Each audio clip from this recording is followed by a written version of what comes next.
हमारी चिंता, हमारी लड़ाई उन लोगों के लिए है। अगर भैया कोई समझदार व्यक्ति, कोई पढ़ा लिखा व्यक्ति, कोई सरकारी नौकरी वाला व्यक्ति अगर सामाजिक कार्य में योगदान देता है तो उससे बढ़िया बात तो कोई है ही नहीं, सोने पे सुहागा वाली बात है। लेकिन अगर तुम गाय का मूत पीते हो, गाय का गोबर खाते हो, इतना पढ़ने लिखने के बाद भी, तो शौक से खाओ, हमें उससे कोई मतलब नहीं है, ना हमारी उनकी चिंता है। बिल्कुल, आपने सिर्फ एक धर्म को निशाना बनाया हमेशा। जो धर्म के निशाने वाली बात कहाँ से आ गई भाई? जहाँ पे मैं रहता हूँ, जिस परिवार में पला हूँ, जिस खानदान में पला हूँ, और जो मेरे आसपास की सराउंडिंग है या जो मेरे रिश्तेदार हैं, अब चाहे वो जिस धर्म से मतलब रखते हो या जो भी चीज़ें वो करते हो, मैं उन्हीं के तो बारे में बात करूँगा। आपको ये प्रेरणा कहाँ से मिली कि धर्म की खाल उधेड़नी है आपको? धर्म की फिर आप खाल उधेड़ने की, पाखंड की आप बात कर सकते हैं। पाखंड की खाल उधेड़ने का मतलब है जब हम अपनी बेसिक एजुकेशन को ले रहे थे, पढ़ रहे थे, समझ रहे थे, साथ में महापुरुषों की हम कुछ चीज़ों को देख रहे हैं जिन्होंने देश को आज़ादी दिलाने के लिए बलिदान दिए, जब उनकी बातों को पढ़ते हैं तब हमें समझ में आता है कि कोई भी व्यक्ति पूजा पाठ से देश आज़ाद नहीं हुआ हमारा। लेकिन हमें तो पढ़ा गया था कि गाय के सींग पे खड़ी है पृथ्वी है। हाँ, तो यही तो दिक्कत है कि हमने किताबों में पढ़ा कुछ और जब यहाँ लोगों में घुसे तो लोगों में देख रहे हैं हम कुछ और। तो यहाँ पर बहुत सारी जो चीज़ें हैं वो हमें बहुत अलग दिखाई दी, जो कि हमें शायद नहीं होनी चाहिए, लेकिन ये लोग कर रहे हैं। और करने वाले लोग बहुत पावरफुल हैं, बहुत पैसे वाले हैं, बहुत बड़ा स्टूडियो है, पंडाल है, लाखों करोड़ों की भीड़ है, भक्त हैं, सब कुछ है। जो कथावाचक हैं वो बड़ी बड़ी बातें बताते हैं आजकल। हाँ, तो ठीक है, उनको बताने दो, वो अपना काम कर रहे हैं, हम अपना प्रयास कर रहे हैं। अब ना तो वो मेरे कहने से वो रुकने वाले, और ये मैं कहना चाहूँगा कि ना तुम्हारे कहने से मैं रुकने वाला हूँ। जो हिंदुओं के आप बाबा हैं, आप उनको निशाना बनाते हो हमेशा? नहीं, तो बाबाओं को निशाना इसलिए बनाता हूँ ना क्योंकि जो हमारी परवरिश है वो भी उन्हीं बातों को सुन करके हुई है। और जो मेरा समाज है, जिस समाज से बिलोंग करता हूँ, जिस मोहल्ले से बिलोंग करता हूँ, जिस गांव से बिलोंग करता हूँ, जो मेरे आसपास के लोग हैं वो भी सब वही हैं। तो मैं उनके बारे में बात करूँ या तमा फला वो कर रहा है, वो कर रहा है, अरे कर रहे हैं तो करने दो। या दूसरे धर्मों से खतरा आपको? खतरा क्या है? मतलब यहाँ कम की तो मिलती होंगी ना। जो मैं अभी कर रहा हूँ क्या इसमें खतरा नहीं है क्या? क्या यहाँ पे लोग नहीं मारने के लिए बोलते? यहाँ पे तो मैं इतनी सारी बातें सुनता हूँ, मार देंगे, काट देंगे, छाट देंगे, उठा लेंगे, FIR कर देंगे, ये कर देंगे, मरने का खतरा तो यहाँ भी है। लेकिन लोग कहते हैं कि हिंदू हैं बहुत सॉफ्ट होते हैं, वो टारगेट नहीं करते ज्यादातर चीजों को। तो वो सॉफ्टनेस तो आप हमारे कमेंट सेक्शन में आके देख सकते हैं जो भी लोगों की है। लेकिन असल में मुद्दा उन लोगों से डर वर का तो कुछ है ही नहीं कि भाई अलग धर्म से मैं इसलिए नहीं बोलता कि भाई वो मेरे को मार देंगे, मारने पे तो तुम भी लिंचिंग हो जाती है भीड़ में, तो मारने के लिए तो ये भी तुले हुए जिनके बारे में बात कर रहा हूँ। असल मुद्दा ये है कि जिनके बारे में मैं बात कर रहा हूँ, अभी जितनी मेरी कैपेबिलिटी है मैं उसी के हिसाब से तो बात करूंगा। अभी मेरे पास कोई इतना बड़ा अंबार तो है नहीं, मेरे पास में कोई बहुत बड़ा स्टूडियो है, 100-200 लोगों की टीम है, आज भी अकेला ही काम कर रहा हूँ, अकेले सारी चीज़ों को हैंडल करता हूँ। तो भाई मैं जितना कर सकता हूँ उतना करूंगा ना। अब मैं जितना कर रहा हूँ उसमें अगर कुछ गलत है तो बताओ।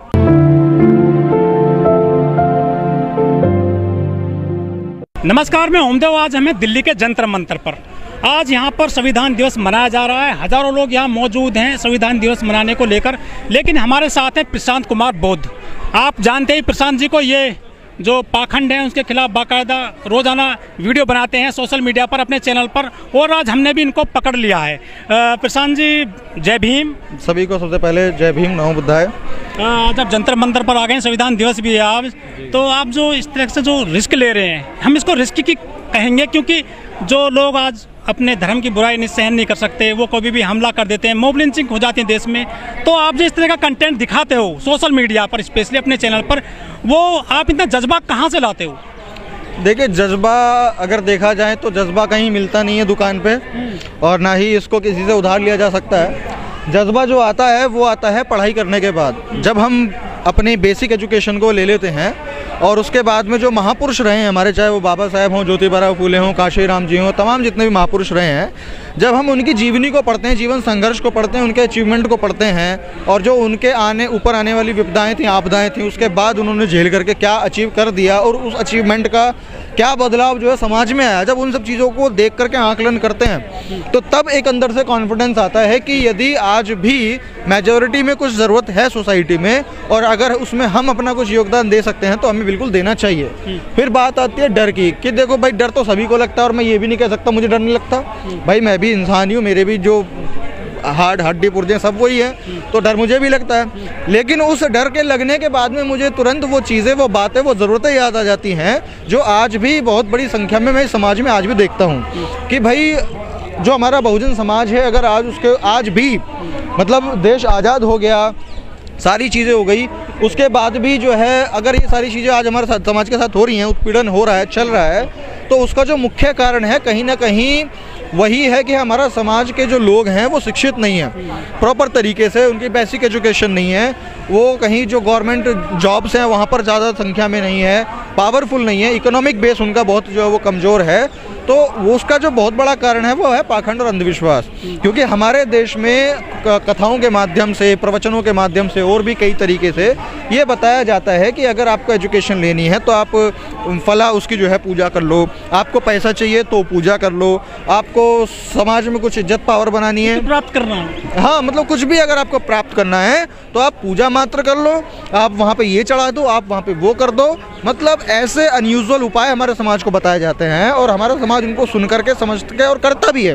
तुम इकोनॉमिकली मजबूत हो गए, तुम एजुकेशनली फिट हो, आप सोशली भी मजबूत हो गए, तो उसके बाद तो आप कुछ भी करते रहो, हमें आपसे घंटा फर्क नहीं है। हमारी जो एक्चुअल में चिंता है वो उस तबके के लिए है जो आज तक भी कुछ अचीव नहीं कर पाया है। जैसे कहते हैं कि भाई जो गरीब हैं वो गरीब होते जा रहे हैं, जो अमीर हैं वो अमीर होते जा रहे हैं। उसका कारण वही है कि जो अमीर लोग हैं वो अपने दिमाग को, कहते हैं ना ऊपर वाला देता है, वो ऊपर वाला नहीं देता, ये ऊपर वाला देता है, तो वो इसका प्रॉपर वे में यूज़ कर रहे हैं। क्यों? क्योंकि वो एजुकेटेड हैं। और जो हमारा जो शिक्षा में निचला तबका है, जहाँ पर शिक्षा नहीं पहुँची है, बेसिक एजुकेशन कह लो या फिर जो हमारी ग्रेजुएशन वाली एजुकेशन होती है वो कह लो, या moral education, social education, economical education, तमाम तरह की जो एजुकेशन है उनका अभाव जो है समाज में है।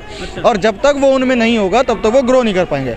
जिस तरह से आप अपने लोगों को बताते हैं अपनी बातों को, कुछ धमकी वगैरह मिलती होंगी आपको भी?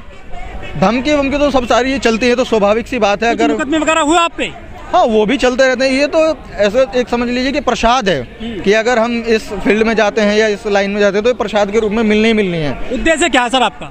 मेरा उद्देश्य सिर्फ इतना है, ना तो मुझे धर्म खत्म करना है, ना मुझे किसी का धर्म परिवर्तन करना है, ना मुझे कुछ करना है। मेरा उद्देश्य सिर्फ इतना सा है कि जो भी इस देश में रहने वाले लोग हैं, और ख़ास तौर से बहुजन समाज के लोग हैं, और ख़ास तौर से मैं इसलिए बोलता हूँ क्योंकि इस देश के अंदर में बहुजन समाज की जो आबादी है वो 85% है, तो हम ज़्यादा की बात करेंगे, ज़्यादा की चिंता करेंगे, जो कि आज भी बड़े खराब हालातों में है। तो मेरा उद्देश्य ये है कि वो लोग अपने एजुकेशन को प्रॉपर वे में ले, अपने हक अधिकारों को, कानूनों को समझें, क्योंकि जब वो हक अधिकार कानून को समझेंगे तभी ना उनके लिए लड़ पाएंगे।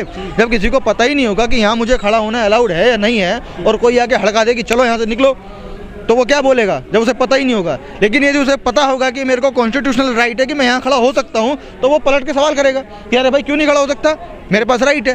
तो सबसे बड़ी कारण जो समस्या है वो यही है कि लोगों को एजुकेशन नहीं है। तो मेरा उद्देश्य ये है कि भाई जो लोग हैं, जो युवा पीढ़ी है वो ठीक तरीके से एजुकेटेड हो, उसके बाद में अपने आप को फाइनेंशियली स्टेबल करे।